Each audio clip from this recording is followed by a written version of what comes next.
phenomenon, right? You applying for a job on LinkedIn, applying for a job on Indeed, Career Builder, some sort of job board, and you hear crickets, right? There's a reason for that. Even before the federal disruption, there has been so much of a volume of candidates that have been applying online for years and years and years, and employers are just frankly overwhelmed, right? It is not uncommon, and I'm not kidding when I say that it is not uncommon for employers to get, and this is before the federal disruption, for employers to get 1 to 200 resumes in the first 24 to 48 hours on any of these job boards. Okay. I want you to really let that sink in. There's a reason why your resume is going into cyberspace. However, when you show up before your resume, when your relationships, when your reputation shows up before your resume, there's you almost kind of grease the skids, right, to get into that job. And so I really want to talk with you about this. And in order to do that, I actually would like to take us back a step and to the job search in what I'll call the pre-digital dark ages. Remember one of these, right? Back in a day, and I think we're all, most of us on this call are over 50, right? So we can remember the days where we had this lovely little bond paper, right? That we put into one of these and we put into one of those, right? Back in the days 30 years ago. Well, obviously things have changed. And now in your job search, things are kind of going into a little bit of a black hole, right? So whether you're applying on Indeed or Career Builder or LinkedIn, or you have to go through what's called the applicant tracking system. And now, of course, AI has been involved, right? You're just a piece of paper. You're just a digital document. And so you're not really being seen very well. So what's happening is that these poor recruiters, I mean, poor recruiters, I'm not kidding. They are overwhelmed. That's what they look like all the time, right? So what they started to do is they started to tap their hidden networks. That's what they did years ago. They said, we are overwhelmed. We are flooded with resumes. In fact, so many recruiters are not using the job boards to post their searches. Now, if the government is aside, they have a different way of doing this. But in the private sector, nonprofits, for profits, a lot of recruiters are simply staying away from the job boards because they do not want to be flooded. And I will tell you another unintended consequence of what's going on with unemployment. For those of you who are on unemployment, I'm sure you've been told that you are required to send 2 applications in a week, regardless of whether you're qualified for the job. You just have to check the box. I appreciate why unemployment's doing that. Well, guess what? That has made an overwhelming, there's been an overwhelming volume of applicants who've applied for jobs that they're not qualified for, and that just clogs the system. So if you were actually qualified for the role, you may not be seen because of just the volume of people who maybe shouldn't have been on that site. So it's just very, very overwhelming. And so what's started to happen, right, is that a lot of these jobs are hidden from the market. They're just not on the job boards. And so these recruiters, right, are asking this question of their network. Who do you know that would be a good fit for this job? That is the question that's happening right now. People all around the country are maybe looking for you, and the way they're doing it is not by posting the job. They're asking their network, who do you know? And they are assuming what we call a birds of a feather, right? Kind of approach. I, as a recruiter, I do both things. I think Jody mentioned I'm a career coach. I do resumes and LinkedIn and all these things, and I'm a recruiter. I sit on both sides of the hiring aisle, right? I see things from both lenses. And I can tell you, as a recruiter, I'm one of those people who taps the hidden network. And I use LinkedIn. And a lot of recruiters do. That's part of why we're talking about LinkedIn today. And we're going to frame that up for you in a minute. And the reason why I say that is because as somebody who uses LinkedIn, I will go to the search bar in the upper left-hand corner, which is the search bar you can use too to find other people, but I use it to find you. And I'll put in key terms and I'll search around and I'll look for people who do what you do. And I say to that person, those people, I say, hey, I'm recruiting for blah, blah, blah. Who do you know that would be a good fit for this role? And I assume that somebody who's make it up, a director of marketing that I'm looking for, that person, I presume they know other directors of marketing, birds of a feather. It's happening all the time. So to the extent to which you can show up in your professional network around people who do what you do, particularly through LinkedIn, those people can start to keep you in mind for those hidden jobs.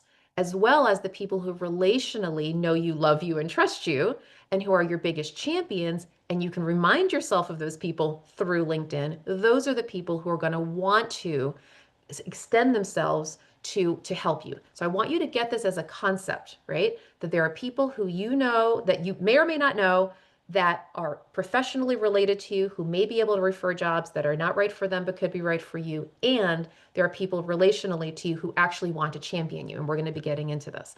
So really this idea of you needing to show up before your resume, that's my thesis statement of this whole presentation.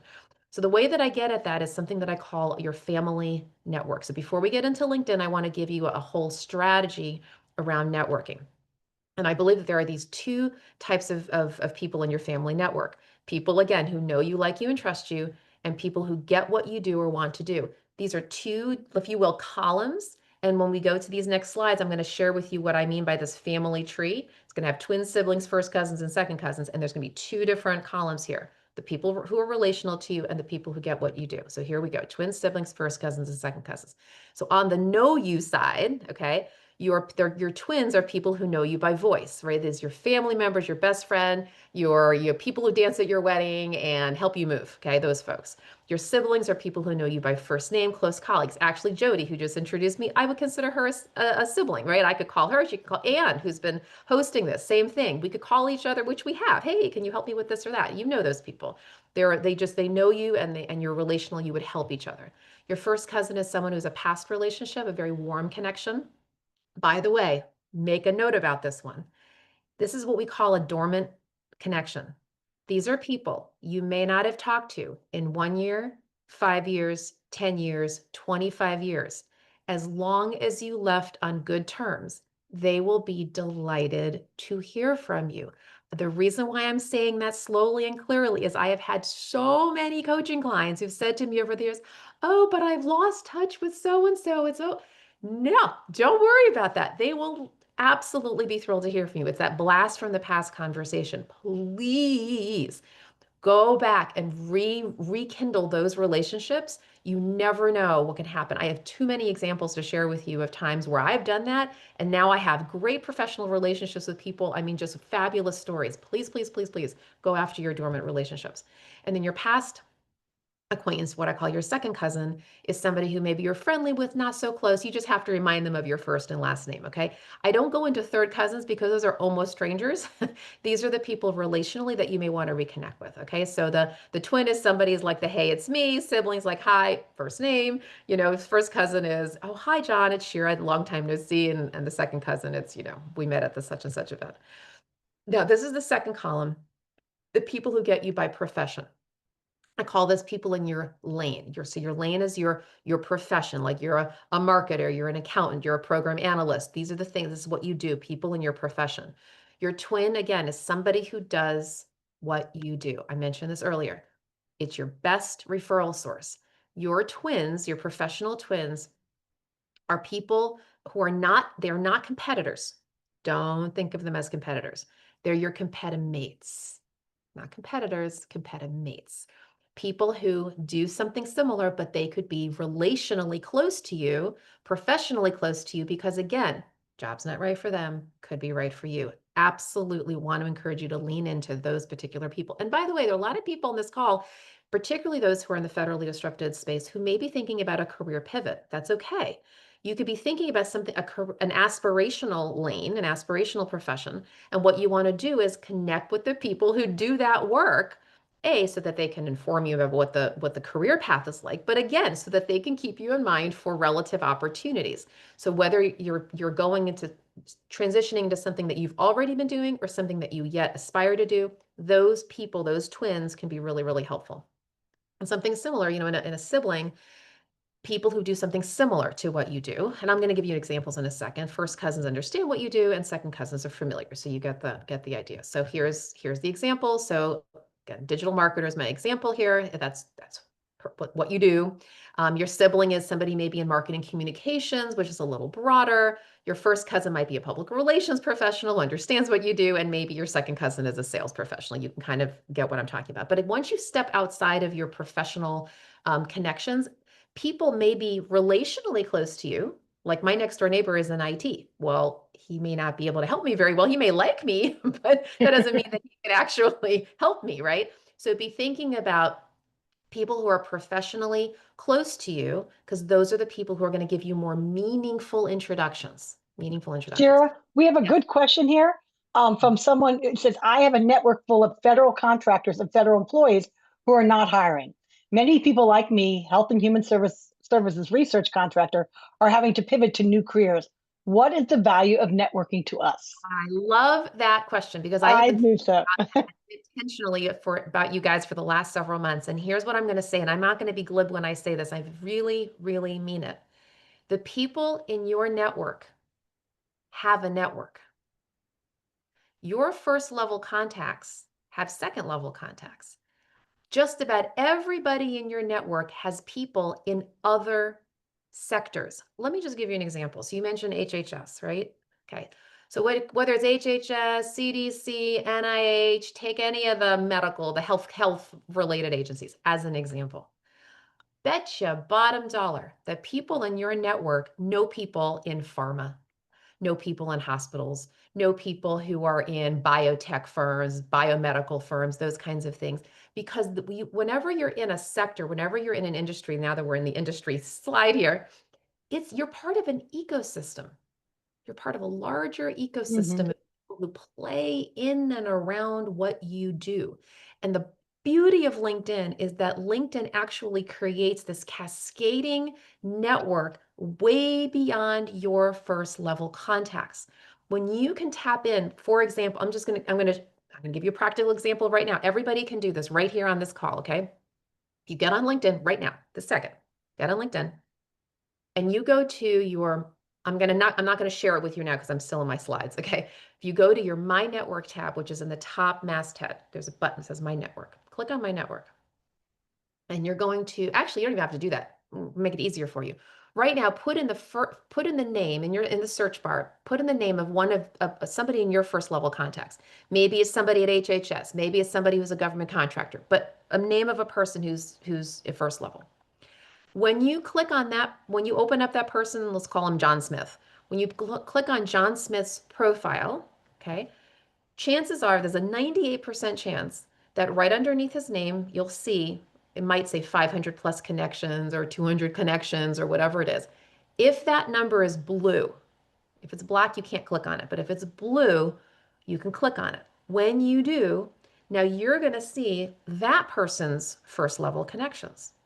You can go through their connections. I call that deep sea fishing into your first level contacts.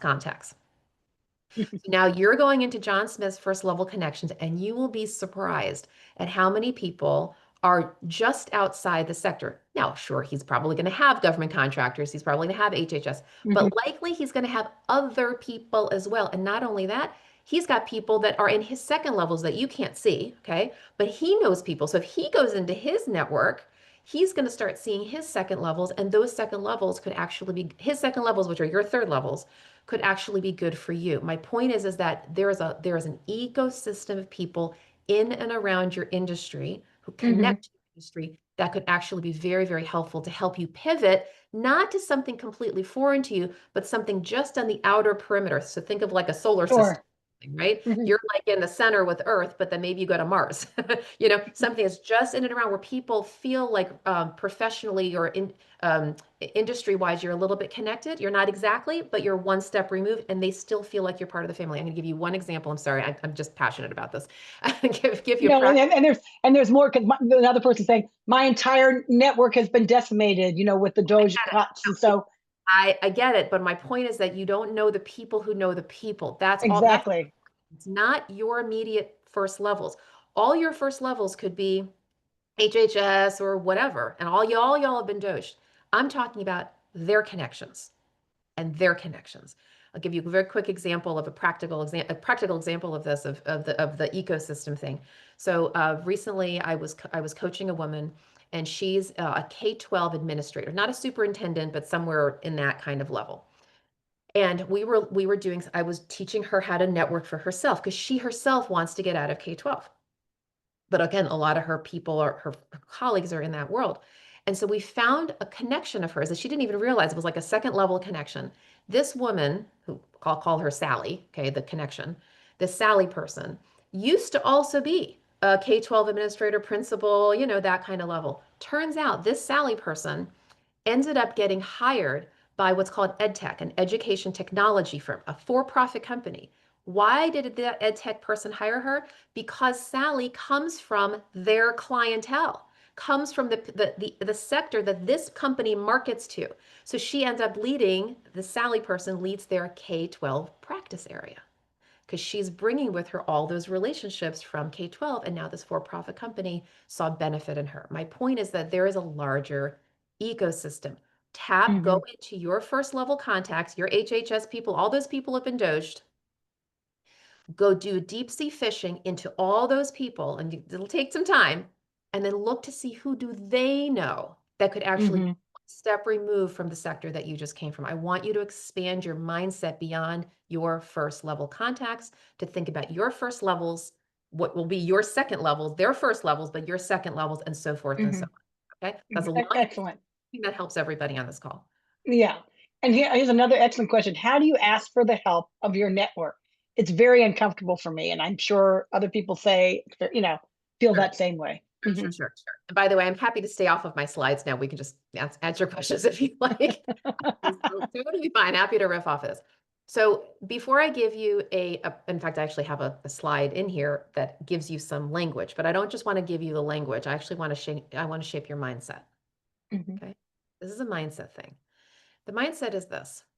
Most job seekers, and I would say probably just about everybody on this call, feels in a place of where you're maybe feel like you're imposing on someone. Like, oh, I'm the one in need of a job and I need someone to help me get a job. Mm-mm. I need you to shift your mindset, flip it. You are here to be a blessing to somebody else. You have gifts, talents, superpowers that another employer can actually benefit from if only they knew you existed.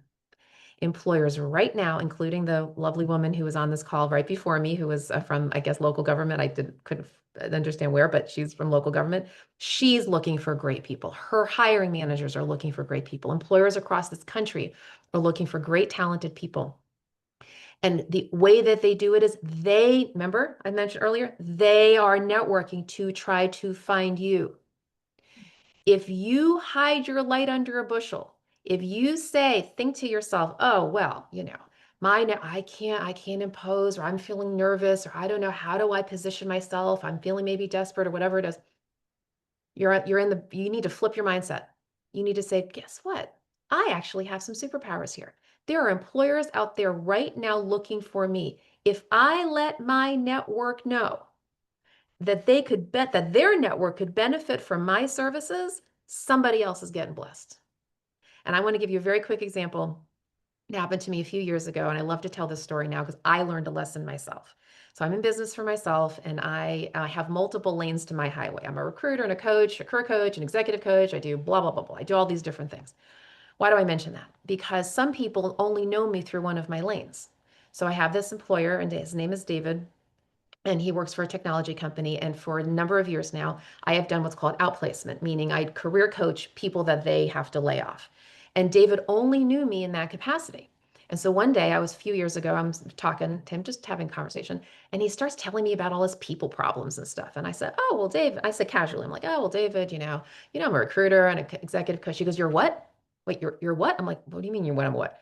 He almost slapped my hand on the call. He goes, "You mean you've been hiding yourself from me? You didn't tell me that you did all of these things? You mean all this time I could have been working with you to help me with my people problems and you didn't tell me?" Because I didn't want to oversell myself. But he was missing the blessing of working with somebody that he trusted to help him. And sure enough, at the end of that call, he gave me one of his staff to do some executive coaching with. Okay. My point is that you need to let people know. The more people you let know that you are available to help them, to help their network achieve their organizational goals, you are serving somebody else. So you want to have a very, very different mindset. And if you get into that mindset, now it's an exciting prospect. Hey, who can I let know today that I can be a help to them? So I'm going Mm, to, mhm. okay, so that's the mindset that I want you to have. In fact, what I'm going to do is I'm going to actually jump all the way down here to to some language that you can use, okay? All right, this is some language when you are connecting, okay, let's just say you are, first of all, let me back up. Sorry, I'm just jumping ahead here. Okay. So let's say you want to reconnect with first level connections in your profession or industry. So now you've gone, I'm sorry, I'm jumping ahead. When you go into LinkedIn and you hit the My Network tab and you see all of your connections, you want to reach out to them.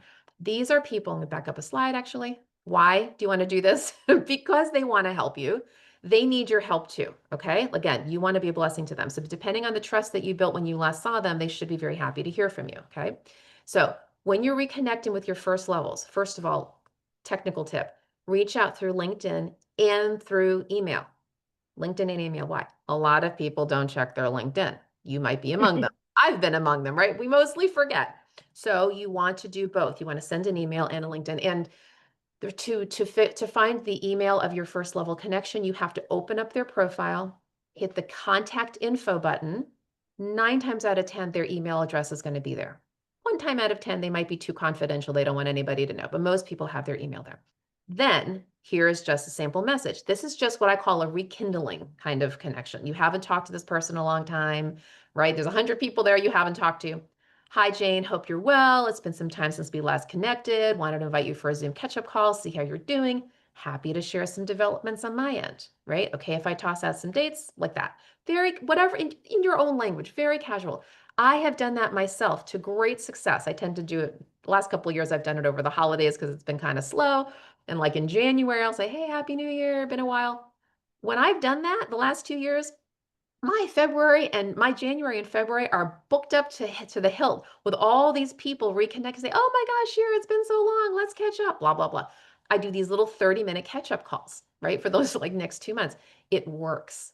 People who you have not been in touch with for the 5, 10, 25 years, like I said earlier, will be delighted to hear from you. That is a sample message. Now, if you're connecting with your second levels, people you don't know, okay, these are people who you might have where you might share a common interest and you might be mutually helpful. They can share again opportunities that aren't right for them but could be right for you. And your people in your community. When I say your community, I mean your sector. So your lane, my language, your lane again is your profession. Your community is your sector or your industry, or maybe one you're shifting to. They can help you make that transition. So a sample connection invitation, there's two things here. So connection invitation on LinkedIn, which as I'm not sure if you all know, LinkedIn has recently changed its business model. And so if you do not have premium, if you have the basic free LinkedIn right now, you can only do 5 personalized invitations a month. Okay. If you go to premium, then you can have unlimited and you can have 300 characters. So it's two. So for the basic, it's 200 characters, 5 personalized invitations a month.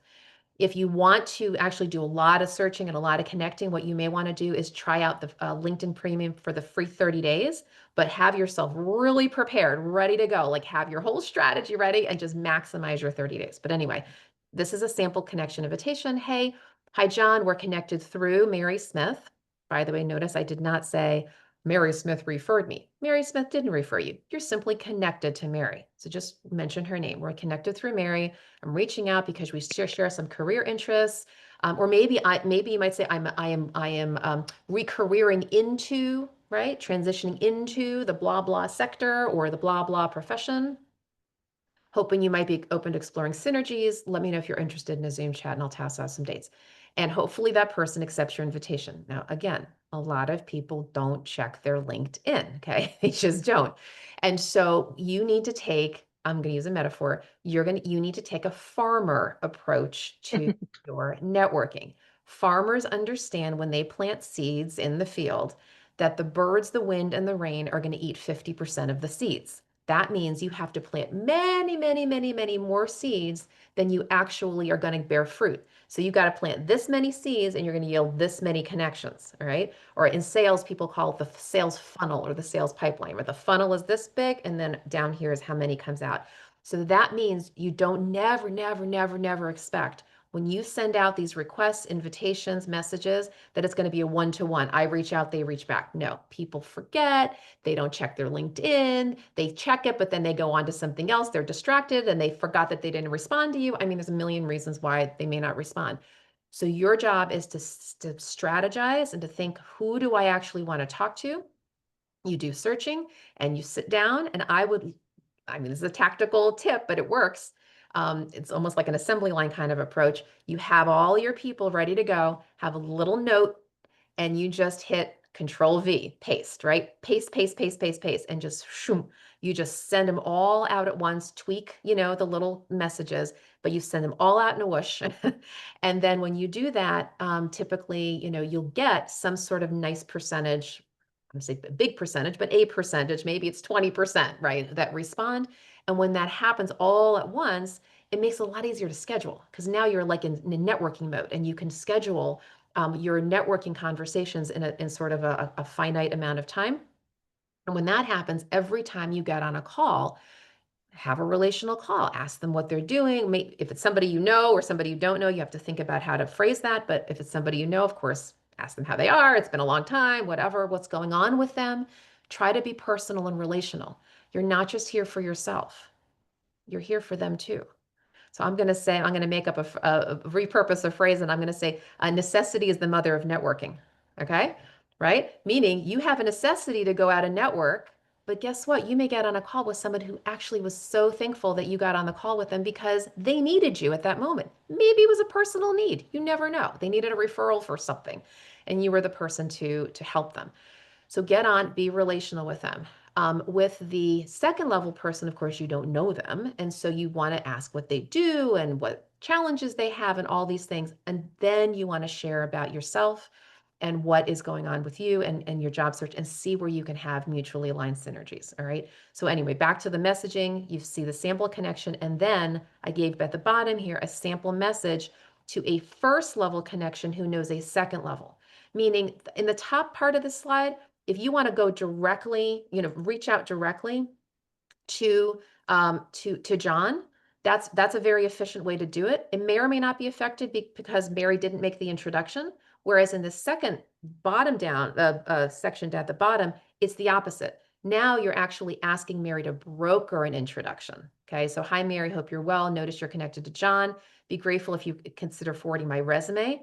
Right. So, for example, you're looking to work at John's company so he can keep me in mind for X roles in his department. So there's different ways to frame this, but you're just going straight in the front door and you're saying, hey, want to connect with you, either build a relationship or you want to get into somebody else's company and you're going to use this person, Mary, to broker the introduction.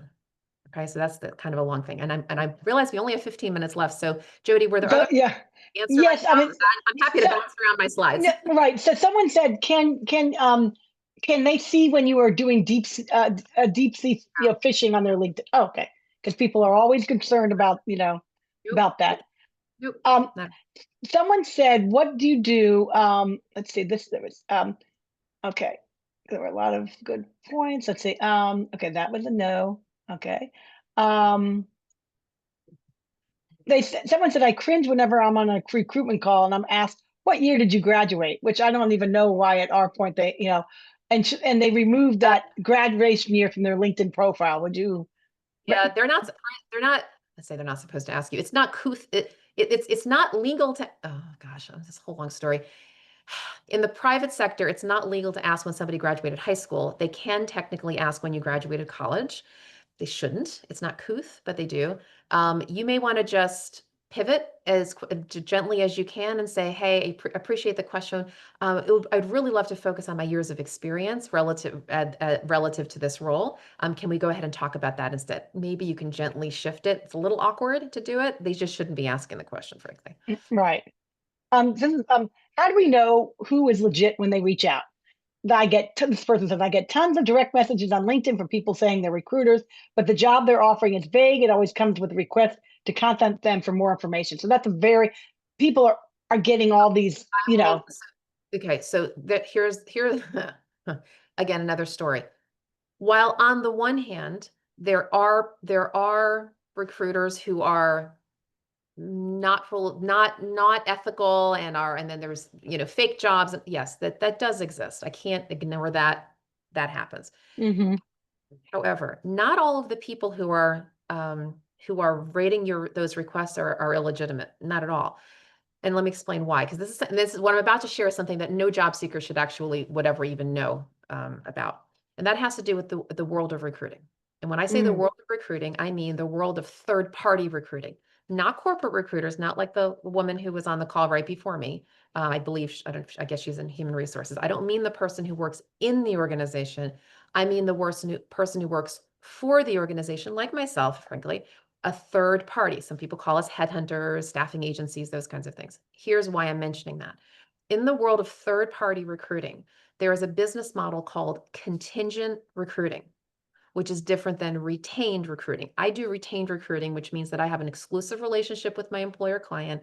They pay me throughout the search. It's them and I, we're both invested in the search. Contingent recruiting models are different. That means that the recruiter only gets paid when they make the placement at the end of the search. Oftentimes, there is no exclusivity in that search, which means that that employer could be working with multiple firms at the same time. They could be working with 3 or 4 firms.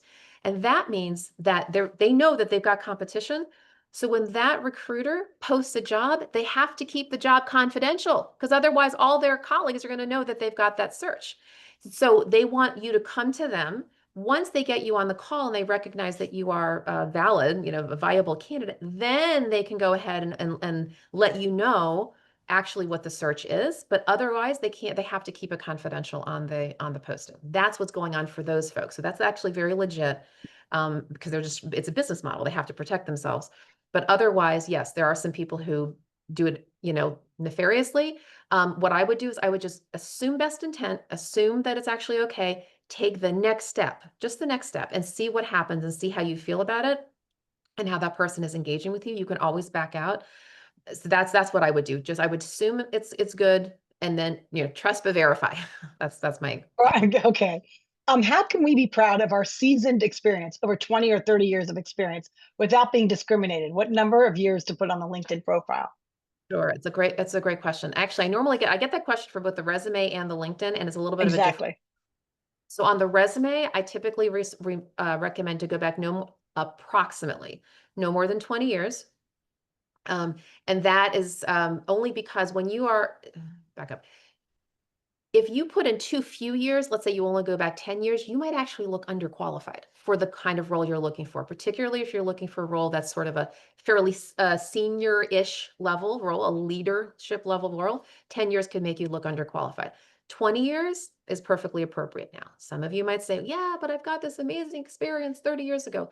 You can list it if you really feel like you have to. You can have a separate section at the bottom of your resume called prior experience where you simply list company title, no dates. Okay, so that's for your resume.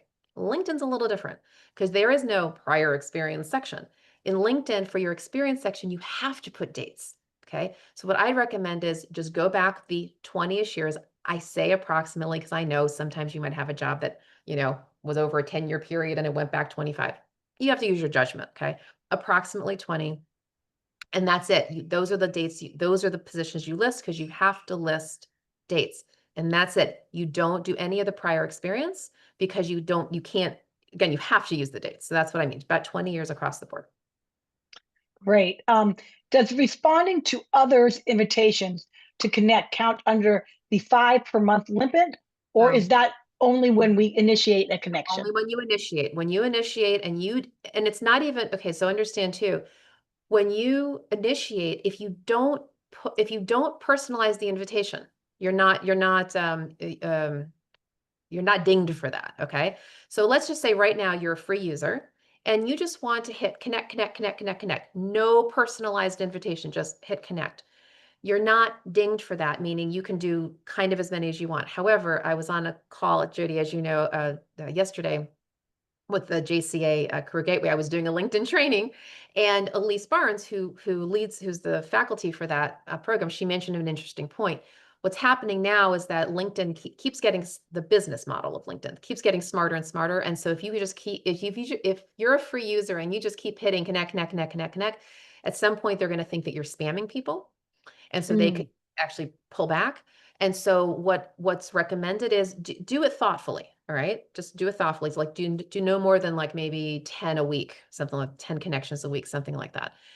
But that's for non-personalized invitations. It's the personalized invite. Hi, John, nice to meet you kind of thing. Those are the ones where you can only do 5 a month. okay, got it. So this person, and seems to be a similar feeling in chat. So it says, I completely agree with the mindset change in networking. However, given the current market, all bets are off. Things that may have worked are not currently working. One size does not fit all. Some employers are not even allowed to submit a referral given the amount of applicants. This is the toughest market I have experienced since the 90s. If you currently are unemployed, you get it. And so I didn't know, Shira, if maybe you could just kind of address that feeling. I do understand that, and I'm not going to discount it. It is a very, very difficult market. With that said, people are still getting jobs. And I know that because I'm a career coach and I can name you people right now on my desk who two people in the last week, two of my clients just landed jobs. And actually the way that they landed it was through their trusted network. People, Mm. former colleagues, former coworkers were able to refer them, people who know them were able to refer them into a job because that colleague trusted their work and actually gave a personalized recommendation. So it's not to say that no one's landing. People are landing. It is tough. It absolutely is swamped. However, when you do it with a lot of intention, it can help. I can't make any guarantees, of course, but it can help to move that football down the field when you've got relational people around you who trust your work and can make an actual confident and reliable recommendation to an employer in their network. It can help. That's what I would say. Some people are saying, what about the bots when you put open to work? And they said the bots start coming. And someone said, if you see the recruiter posting the exact same message to a whole bunch of folks, how do you determine if that is legit or if it's a bot? It's very difficult. I mean, these days the Okay. bot thing is, I mean, I can't really give you any advice on that other than to say that if you're gonna the open to work thing, yes, it can generate the bots. On the other hand, it can also generate people in your network, in your actual network, wanting to help you, right? Because if you don't put the open, and by the way, I'm not advising whether to put open to network because there's two sides to it. There's someone, that's the next question. Is it recommended Yeah, not to put in open to work on LinkedIn? that is one of the in my recent trainings, I literally do not advise on that. I just educate. Okay. So the Okay. education side is on the one hand, yeah, there's the bot thing. There's also the perception of desperation, that people will say. That's legit. There's perceptions around that and there's issues. On the other hand, I know of people who put open to work and because they did, now they've literally let their network know that they're looking for work. And now sometimes your network will come around you and go, "Oh, Susie, wow, I had no idea. Happy to help. What can I do?" And tangential to that, some people, as you've probably seen, will do a posting in LinkedIn in the thread, an actual blast and say, "Hey, everybody, I'm looking for blah, blah, blah, blah. Please keep me in mind." And you'll be amazed at how many loving responses you will get from your network who otherwise would not have known that you're looking. Okay. And let Mm. me say one more thing here to our federally disrupted folks. And I include in that in this mix federally disrupted employees, nonprofits, government contractors, you know who you are. There has been talk about love. There's been a lot of love for this community here in the DMV. Okay. Even across the world. I was coaching recently somebody, a federally disrupted employee, and she said to me, she had a woman overseas, like in Germany, who, when this woman said to this person, right, another country, said, "Hey, I was part of the federal disruption." This woman's like, "Oh my gosh, please let me help you." And like got on this Zoom call with her. Like there's so much compassion out there, particularly for those of you who are in this community. So please, I recommend let people know I was part of the federal disruption. It's not your fault. There's a lot of empathy and compassion for this. So that can actually help. I'm not talking about the volume of people. Yes, there's a bottleneck, but relationally, there are a lot of people who actually want to help you because of the situation that you were in, that it was no fault of your own. It's very different than other kinds of situations. This particular one, a lot of empathy. Okay. Um, let's see. How do you address a gap in working on your LinkedIn on LinkedIn, your LinkedIn Sure. profile. So actually, for this particular one, I'm going Hmm. to share screen because it's going to be a little easier than describing it. Um, and while I'm pulling up my LinkedIn, I'll just you all can go here yourselves. And what you want to do is in your experience section, just drop down to your experience section. Go into your editable profile, right, where you can the little pencils, right, where you can make some edits. I want you to go to your experience section, and there is a plus sign. Okay, I'm looking for it now. My computer's being a little slow. That's why I'm talking over it. Um, you go to the plus sign, and when you hit the plus sign, there's going to be two different drop downs. One is going to say start a new position or add a position, and the other one is going to say add a career break. Okay, LinkedIn did this lovely favor to everybody, for everybody. I like the last couple of years or something, and what it does is it gives you options to add a career break, and it gives you, I don't know, like 15 different types of options to say it was a gap year, it was you're in transition or whatever. And what you can do is you can add a section there. In fact, I just pulled it up right now. Okay, so I'm going to share screen so you can see it.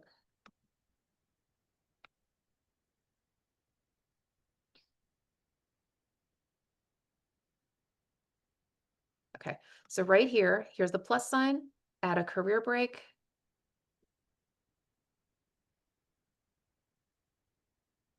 Okay, and it says please select, and you see here all these different things: bereavement, career transition, da da da da da da da. Da. Pick whichever one it is. Let's just say it's career transition. Oh, by the Hmm. way, if it was if you had a personal medical situation that sidelined you from the workforce, um, let me just I want to be really clear on how I say this.